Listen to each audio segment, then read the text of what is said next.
Assalamualaikum warahmatullahi wabarakatuh. Salam sejahtera. Benar telah terjadi peristiwa penyerangan terhadap petugas yang terjadi pada hari Senin, tanggal 7 Desember 2020, kurang lebih jam 00.50 di wilayah Karawang Barat.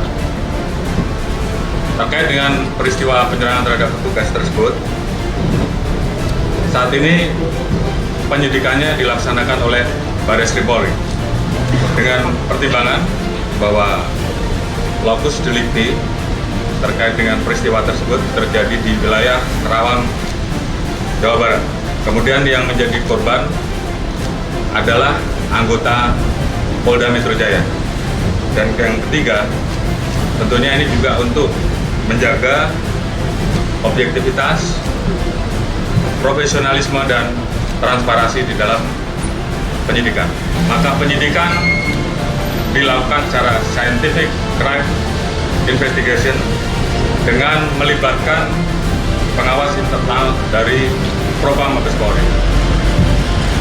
Kami juga membuka ruang dan memberikan kesempatan dalam hal ini dari rekan-rekan eksternal untuk memberikan masukan dalam rangka melengkapi penyidikan yang kami lakukan.